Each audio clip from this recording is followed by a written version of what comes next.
안녕하십니까. 여러분의 세금 지킴이 심철수 세무사입니다. 오늘 시간에는 상속공제와 증여공제. 자, 상속공제 대 증여공제에 대해서 공부해보는 시간을 갖도록 하겠습니다. 여러분들이 아시기에 이제 뭐 상속세가 높을 거냐, 증여세가 많을 거냐. 한데 대부분의 이제 생각하시는 분들이 상속세가 좀 적지 않느냐라고 말씀하시는 것들이 많으시는 분들이 많습니다. 그 이유는 뭐냐면은 상속 같은 경우는 공제가 많습니다. 증여보다는. 즉 미망인들이라든지 자녀들이 돌아가신 분 재산을 가지고 또 생계를 유지해야 되기 때문에 그와 관련된 그 공제가 많습니다.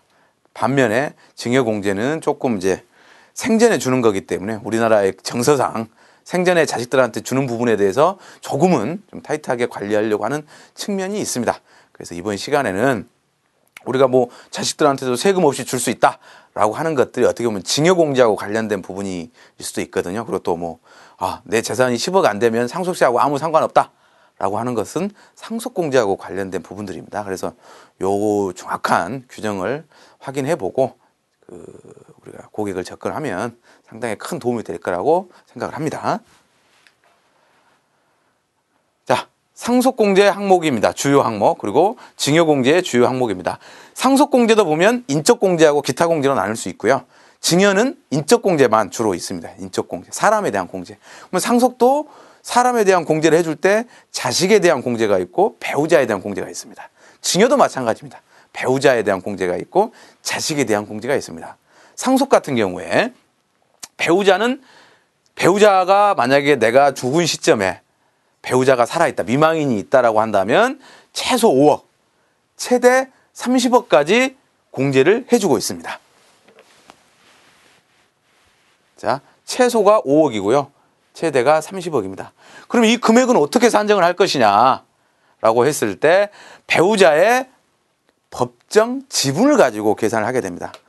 쉽게 해서 배우자의 법정 지분이 60%다. 근데 돌아가신 분 재산이 한 20억이었다. 그러면 20억 곱하기 배우자의 법정 지분 60%. 그러면 12억이지 않습니까? 12억은 공제받을 수가 있는 거예요. 단 실제로 배우자한테 12억을 상속해줘야죠. 재산이. 넘어가면 12억을 받을 수 있는 겁니다. 그러니까 선택해서 받을 수 있는 거죠. 근데 아까 말했는데 배우자의 법정 지분이 한 10%도 안 돼요. 자식들이 많아가지고. 그러면 아까 20억이라는데 2억밖에 안 되잖아요. 그렇다 하더라도 5억은 해주겠다는 얘기입니다. 그럼 재산을 그러면 난 하나도 안 받겠다. 그래도 5억은 해주겠다. 미니멈 5억. 그리고 이제 자녀들 1인당 원칙상으로는 3천만 원씩 해줍니다. 기초 2억에다가 1인당 3천만 원인데 자녀 10명 있으면 5억이죠. 그래서 우리나라는 이제 10명 있는 자녀가 있을 수 있겠네요. 근데 대부분 없기 때문에 그냥 일괄 공제라는 명분하에 5억이라고 합니다. 그래서 내가 죽은 시점에 배우자하고 자식들이 있으면 최소 10억이 공개가 되는 거예요. 배우자 5억, 자녀 무조건 5억. 그래서 10억입니다. 최소 10억, 최대 35억까지 공제가 되는 거죠. 상속공제는. 그래서 상속세가 많이 줄어드는 겁니다. 근데 이에 반해서 증여세는 인적공제. 배우자에 대한 공제가 6억. 어떤 분들은 그러세요. 상속은 5억인데 배우자는 6억, 증여는 6억이네? 이상하다? 저도 조금 이상하다고 생각합니다. 원래 이게 3억이었다가 6억으로 좀 늘어났습니다. 2008년부터. 2003년부터 2008년까지는 3억이었었습니다. 그러다가 2008년 1월 1일 이후부터는 6억으로 늘었죠. 그래서 우리가 배우자에 대한 증여를 많이들 하라고 해서 이렇게 이제 하는 취지인 것 같습니다. 그리고 자식들에 대한 공제. 직계 존비속이죠. 뭐 자식일 수도 있고 아버지 어머니일 수도 있는데요. 직계 존비속한테 증여를 하면 그 증여받는 사람들은 3천만 원씩 공제가 됩니다. 직계 존비속 관계일 경우에는. 미성년자면 단 직계 존비속 관계인데, 즉 내가 아들한테 줘요. 그럼 아들은 원래 3천만 원을 공제받을 수 있는데 아들이 미성년자면 그냥 1,500만 원만.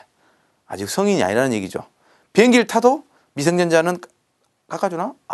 유아만 깎아주군요. 25%? 50%인가? 25%인가? 하여튼 이것도 그렇습니다. 미성년자는 1,500밖에 안 됩니다. 근데 이게 2004년 1월 1일부터는 직계 존속한테 증여받을 경우에 3천에서 5천으로 늘릴 예정입니다. 증여 공제. 그래서 이제 막 5천만 원 증여해라 자식한테 막 이런 경우가 늘어날 것 같습니다. 조금 많이 해주는 것 같죠. 이제 3천보다는 그래도 억양이 5천 하니까 좀 많은 금액 같잖아요. 여러분들도 자식들을 이제 내년부터는 자식한테 5천만 원까지는 세금 없이 줄 수 있습니다. 그 5천만 원 주시고 보험 상품에 가입하셔가지고 장기적으로 투자하십시오. 라를 많이 유도하시기 바랍니다. 근데 반대로 이렇게 되면 어떨까요? 그런 경우도 있을 수가 없겠나요? 반대로 내가 아들한테 증여받는 경우 없겠죠. 저는 소망입니다. 그게 아들한테 증여받을 수 있을 때 그때는 여전히 3천입니다. 내년에 바뀌어도 그 아버지나 할아버지한테 내가 증여받을 경우만 5천으로 변경을 하는 겁니다. 그 다음에 기타 친척은 500만 원입니다. 여기 기타 친척이라고 하는 거는 여러분들이 뭐 누구 회갑잔치, 뭐 가족 회갑잔치, 아버님 회갑 뭐 칠순할 때 얼굴 뵀던 분들은 다 여기에 해당된다고 보시면 됩니다. 왜? 범위가 뭐 6촌 이내의 혈족하고 뭐 4촌 이내의 인척입니다. 저도 6촌이 어디까지 있는지는 모르겠습니다. 근데 참고로 뭐 당숙이 여기에 해당된다고 하니까 그러니까 500만 원 해당이 됩니다. 이 증여공제 했을 때 조금 헷갈려 하시는 분들이 뭐냐면 이런 분들이 계세요. 그 전에 이거를 또 정리할게요.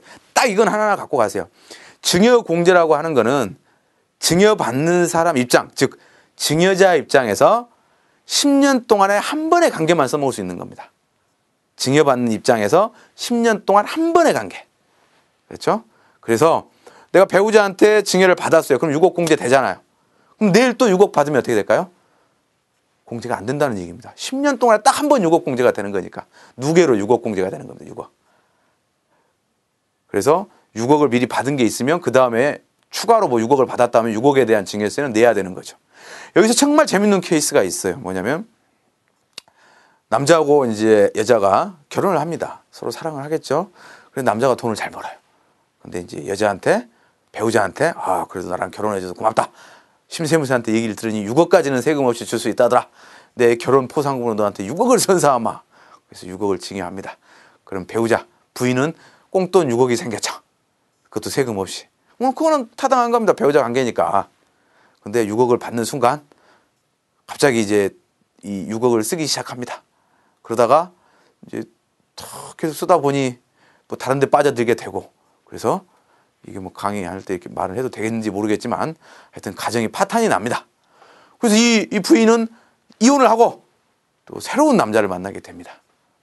근데 또 새로운 남자를 만났는데도 또 이 새로운 남자가 이제 또 우리 섹시 이쁘다고 6억을 또 증여한다고 합니다. 배우자는 6억까지 공제가 되니까요.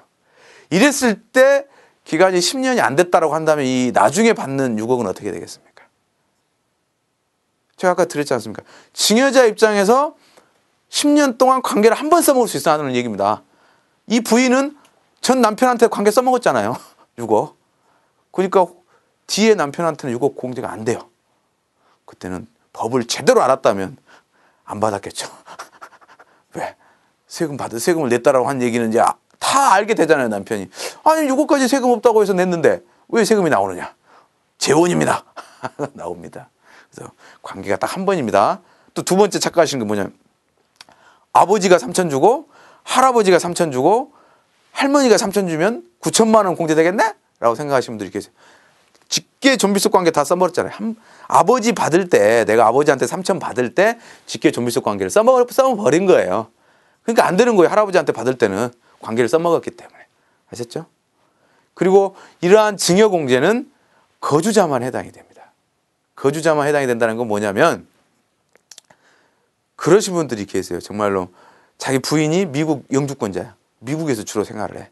남편도 그냥 국내에 몇 번 왔다 갔다 할 정도밖에 안 돼요. 그래서 다 미국인데 아무 생각 없이 국내에 있는 금융재산을 배우자한테 줍니다. 6억에.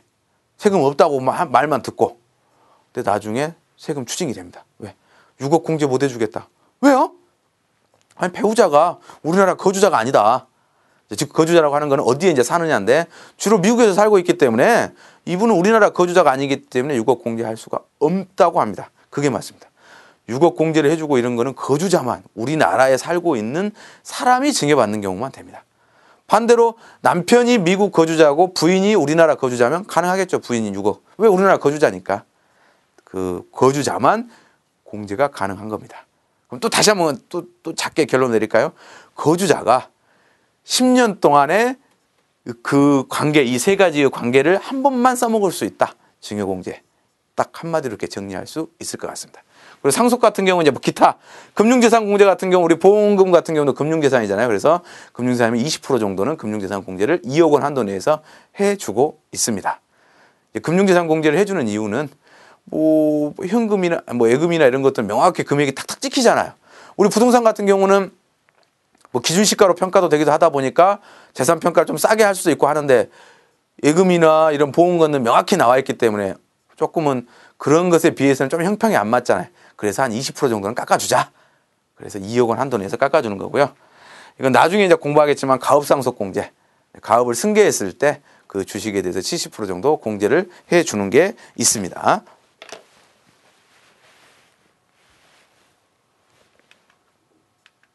지금까지 상속공제와 증여공제에 대해서 자세히 알아봤습니다. 감사합니다.